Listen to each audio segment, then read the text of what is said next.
سورہ قاریہ صفحہ نمبر 791، سب سے آخر صفحہ نمبر 791۔ الحمدللہ وکفی وسلام علی عبادہ الذین اصطفیٰ، اما بعد فاعوذ باللہ من الشیطان الرجیم، بسم اللہ الرحمن الرحیم۔ القاریعۃ ما القاریہ وما ادراک ما القاریہ، یوم یکون الناس کالفراش المبثوث وتكون الجبال كالإحن المنفوش، فأما من ثقلت موازينه فهو في عيشة راضية، وأما من خفت موازينه فأمه هاوية، وما أدراك ما هي نار حامية۔ صدق اللہ مولانا العظیم وصدق رسوله النبی الکریم، ونحن على ذلك لمن الشاہدین والشاکرین، والحمد للہ رب العالمین۔ ترجمہ دیکھیں، شروع اللہ کا نام لے کر جو بڑا مہربان نہایت رحم والا ہے۔ اللہ کے نام سے شروع جو سب پر مہربان ہے، بہت مہربان ہے، کھڑ کھڑانے والی، وہ چیز جو زور سے بجے اور اس سے آواز آئے، یعنی اچانک حادثہ۔ مل قاریہ، کھڑ کھڑانے والی کیا ہے، اور تم کیا جانو کہ کھڑ کھڑانے والی کیا ہے۔ اور قیامت ہے، وہ قیامت ہے جس دن لوگ ایسے ہوں گے جیسے بکھرے ہوئے پتنگے، اور پہاڑ ایسے ہوں گے جیسے دھنکی ہوئی رنگ برنگ کی اون۔ تو جس کے اعمال کے وزن بھاری نکلیں گے وہ دل پسند عیش میں ہوگا، اور جس کے وزن ہلکے نکلیں گے اس کا مرجع حاویہ ہے۔ اور تم کیا سمجھے کہ حاویہ کیا چیز ہے؟ وہ دہکتی ہوئی آگ ہے۔ آج ہم اللہ تعالیٰ کے فضل و کرم اور اس کی مہربانی سے سورہ القاریہ کا مطالعہ کرنے کا اعزاز اور شرف حاصل کر رہے ہیں۔ یہ سورت مکی سورت ہے، اس میں کل 11 آیات ہیں، 1 رکوع ہے، اور ترتیب کے لحاظ سے یہ سورت نمبر 101 ہے۔ قرآن مجید کے آخری پارہ، اس میں نے عرض کیا تھا کہ زیادہ تر قیامت کا ذکر ہے، فکر آخرت کا ذکر ہے، اور جناب حضور خاتم النبیین والمرسلین والمعصومین علیہ الصلاۃ والتسلیم نے فرمایا کہ آخری پارے نے مجھے جلد بوڑھا کر دیا ہے، اس قدر اس میں آخرت کا ذکر ہے۔ جو گزشتہ سورت آپ نے پڑھی تھی عادیات، اس میں اللہ نے قیامت کے ذکر کو جو کیا وہ زمین کا ذکر کیا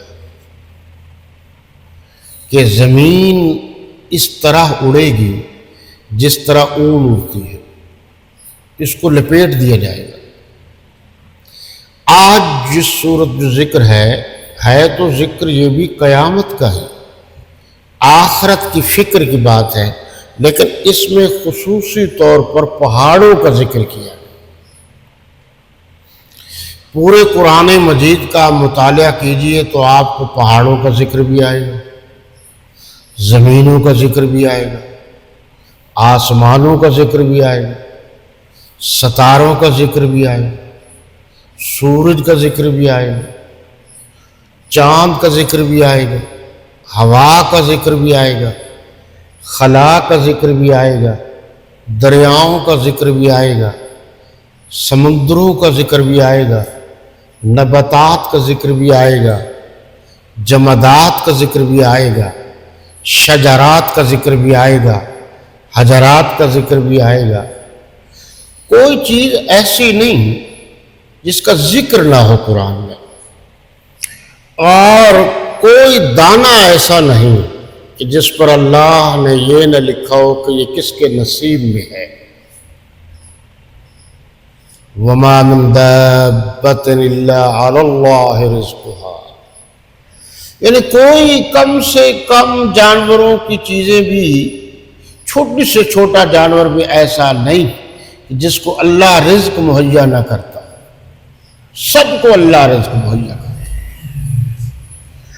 یہاں یہ اچھی طرح ذہن میں رکھ لیجئے کہ یہ اللہ پاک ایک لفظ ہی کہہ دیتے تو کافی تھا، لیکن یہ بار بار جو دنیاوی مثالیں دی جاتی ہیں اصل میں یہ سمجھانے کے لیے، یہ چیزیں سمجھانے کے لیے، اس کو ہمارے ہاں کہتے ہیں بصری دلائل، عقلی دلائل۔